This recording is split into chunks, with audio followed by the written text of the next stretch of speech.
March 11th, 2024, week in review. At Abby V6832. Hi, Dave. Thoughts about the hate 24.2 is getting and the open in general. Thanks for all you do. The, um, the hate 24.2 is getting doesn't bother me at all. And on one side, I would say, and I use this term with caution, but it's a vocal minority. And actually, the vocal minority of it, the minority of it, just happens to be some really loud athletes who have big platforms. And why I say that is because my experience with it, from all the interaction I'm having with individuals and people, and even in my comments, is way more overwhelmingly supportive, and people like it and enjoy it. So I've heard, the Rich stuff, the Danielle stuff, seen a couple other things. But again, like that's a very small segment of what I'm seeing and what people are saying to me about it and how I feel about it. So hate in general, I've done this job for almost 20 years. From the earliest days of just being involved with CrossFit, we got a ton of fucking hate because of what we were, and we were so different at the time, and no one was training like us. So even in that phase, just even before the games, just being engaged with CrossFit, the world of hate and the world of people talking shit about us was very prevalent and persistent. Then once you created the games, and as that grew, the world of criticism and hate, or whatever you want to call it, criticism necessarily isn't hate. There's definitely a different line. You used hate. I'm going to stay with that word hate.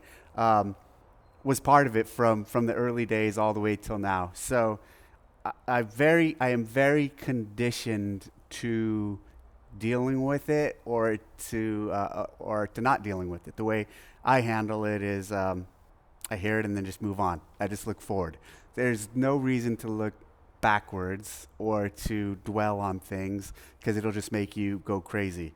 There is criticism. So to use the word criticism, there is constructive criticism that people can give, and there's a way to do that. And then there is definitely hate.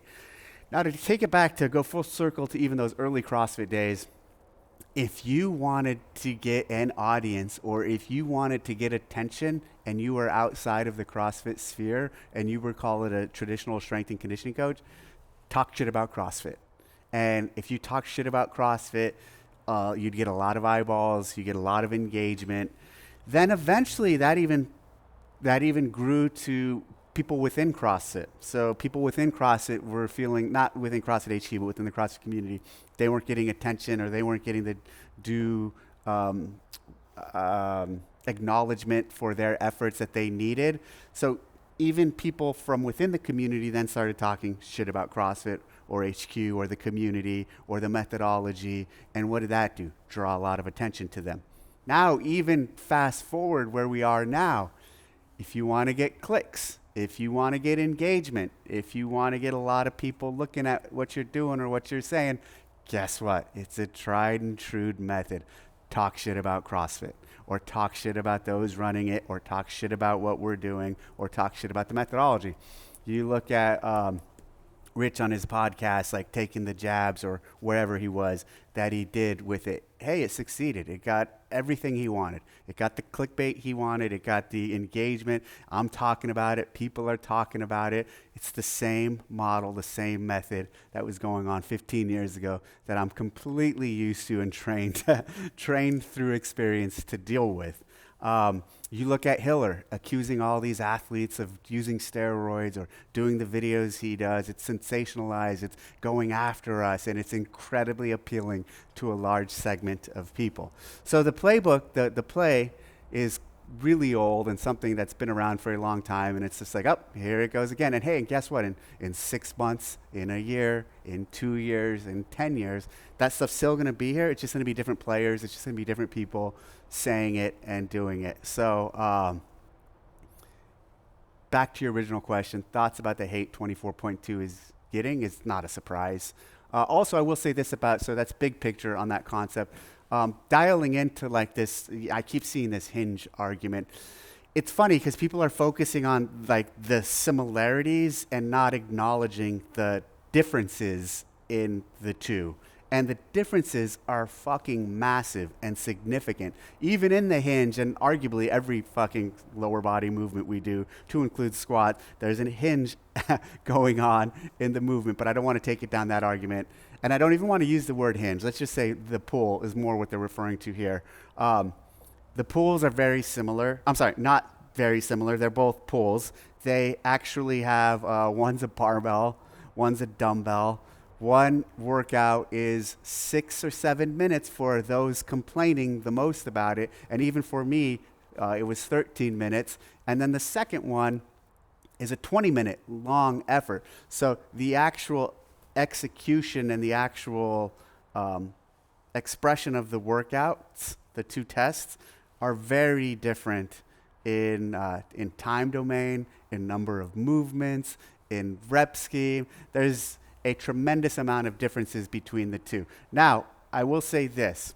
People have always asked me what I thought about this workout at Wadapalooza, or what I thought about this workout at the Rogue Invitational, or any event. People always ask me about workouts at events. And I always respond with this. Hey, or even people ask me about workouts within their gym. What do you think about this workout we did last week? Can you give me your assessment of it? And I'll say no. And here's why I will not give an assessment of a singular workout at any of those events or in a cycle of a series of workouts at a gym. This is how I respond. I say no because without seeing the entire picture, I don't understand what the intent is or how it plays into the rest of the week for gym programming or the rest of the weekend for competitive programming. So you tell me a workout in isolation at Wadapalooza or the Rogue Invitational, and you want me to criticize it or you want me to give feedback on it. If I don't see that workout with the rest of the picture, I'm just being critical for the sake of being critical, and I don't understand what the programmer was trying to accomplish or how that fits into the piece of the puzzle for the entire competition. Same fucking thing here in the Open. Same thing with the Open. You have to see the whole thing, and I understand you won't know the complete picture until this Thursday, but the criticism should really be saved until or the criticism, if they want to be done intelligently, should be given with seeing the entire picture of what the test is. And at this point, there's two, and they're similar, the hinge, and there's still another piece to this that needs to be played out before I'll really listen to the criticism as a total representation of what we did. That was a long time. I talked a long time on that. At Catherine Quen 3618. Hi, Dave. Interested to understand the methodology and how the weights are chosen for women in open workouts. 21.2 men's weight seemed very light in comparison to what men typically deadlift. The women's weight, however, were heavier considering the average female deadlift we usually see. If guys are one repping 330 on average and women 190 on average, it seems the women's weight was 125. Was the intent for the deadlift to be heavy? If yes, why wasn't the men's heavier? It looks like the men's scores reflects this imbalance as most men are finishing with around 100 reps more than the women. In other workouts like 24.1 and others, times and reps are relatively consistent. The weight at 125 for actually, I think for most of the good women is on the lighter end. And when you use the typical 0.7 conversion that we use when scaling weights or not scaling, adjusting weights for women athletes, this is actually under, I'm pretty sure the 125 is actually just under the 0.7. In terms of making the 185 heavier, that would have totally changed, making either of those weights much heavier, that would have totally changed the outcome of this workout. This workout for everyone, and here's another thing with programming the Open. We're not programming for the Rich Fronings and the Danielle Brandons and the best in the world. The Open programming is, it has to, there's 99% of the people doing the Open aren't those people.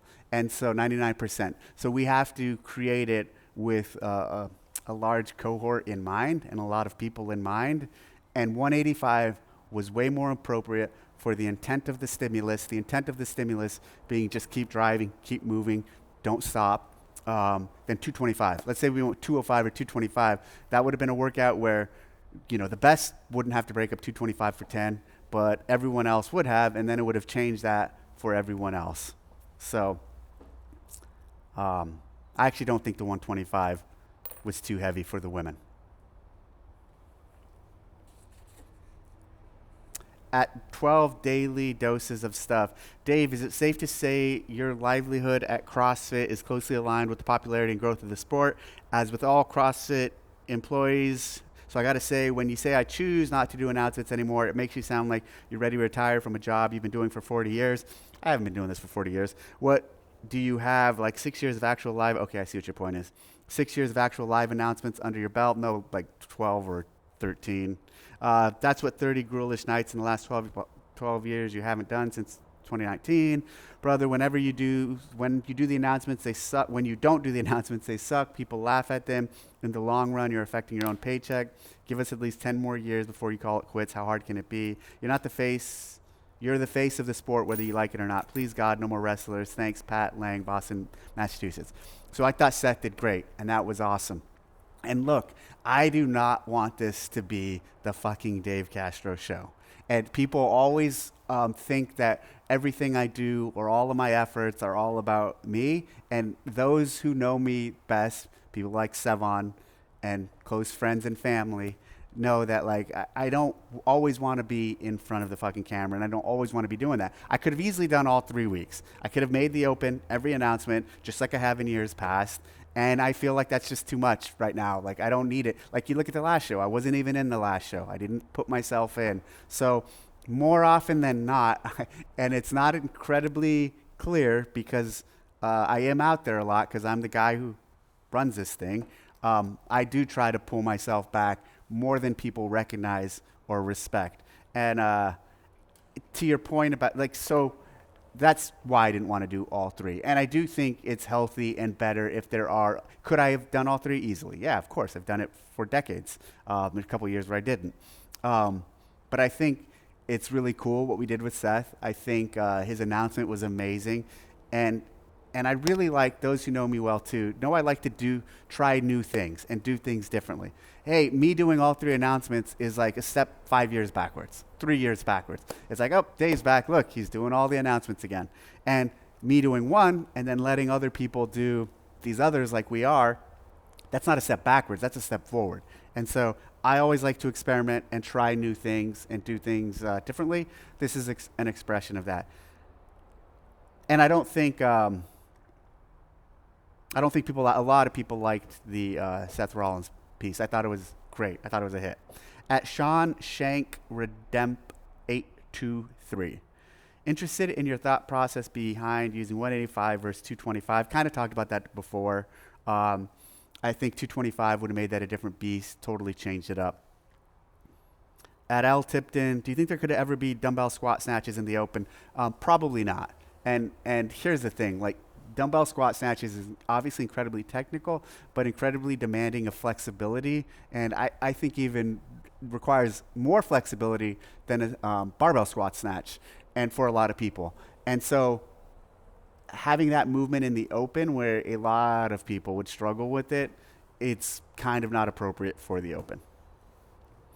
At Karina Rain, I'm remembering when Hiller worked out at your ranch. I think it was your ranch. This was like 6 months ago. You guys are in a much better place. Stinks to see when people have a little falling out, but it happens. Same with you and Rich Black.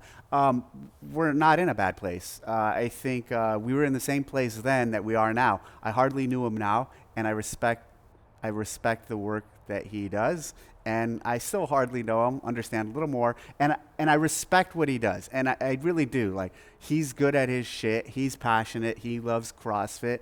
I don't like the way he does some things, and that's okay, but I respect his passion for CrossFit. I don't like his approach to specifically coming after us or breaking people down on our team as he has in the past. At Norman Bogdan 6310, Dave, any reason why a benchmark girl named or hero workout hasn't been used in the open before? Thanks for all you do. I don't think for a majority of them, and most of them are not appropriate for this format. Dave, X Slop, Dave, did you forget to mention that 24.1 was 18.0 during the open announcement? I didn't mention it. It definitely clearly was inspired by 18.0. 18.0 was in an open announcement or a tease that we did, I think in January of 18 in London at the WIT facility to kind of make hype. And it was 21:15.9 dumbbell snatches and burpee over the dumbbell. Like I said, clearly it influenced it. Laid that out, and then once I laid that out and started playing with variations, the process to get where we did pretty much was what happened on the board during the announcement, but on a pad of paper in front of me and without the mushrooms. But so yeah, clearly inspired by, but 18.0 as is would have been like a minute and a half, just way too fast and not enough bite. It was the right time frame for everyone and had the right amount of bite. I like this one a lot. At Mass Media Critic. At Mass Media Critic. The names are all in one line, so took a second to realize what he was saying there, or what his title was. Dave's Week in Review actually stands for Woke Idiotic Rants. Well, thank you. I'm a woke, idiotic ranter. At 12 Coffees. Hey, Dave, I like some of Hiller's videos. He's good at what he does, but no matter how much he's liked by many, you are absolutely right about him. Why would you support somebody that mostly trashes or criticizes the way he does it? Everything you, CrossFit, do, even if his intentions are good. Being respectful and tone matters, like you said. I liked hearing you in this video be very direct about him and what he does or how he addresses things. At the end of the day, I think he'll be doing okay what he does, and you guys will also still be doing great. No need really to be a force obligated pairing or promoting him. By the way, I got your olive oil. It's good. Thanks a lot. Glad you enjoyed it. tdcmercantile.com. That's where you can get my olive oil. I also announced or released 2 new flavors, lemon and garlic. I did 24.2 on Saturday. In between my daughters, she ran the mile and then she ran the 800. In between, CrossFit Campbell was gracious enough to host me. I did pretty good. I finished 7 rounds, working in the 8th, but on the 3rd round, my calf locked up, and I kind of had to fight through that, which sucks because I'm really good at double unders and deadlifts, and so I think I could have done much better. My calf is still tight, and it's still, yesterday I was all day Saturday I was limping. After that, Sunday I was limping. Today I'm not limping, but it sucks that I wanted to retest today, but I don't want to push on this calf anymore. Really fun. I enjoyed it, and I do not feel like it was similar or the same to 24.1.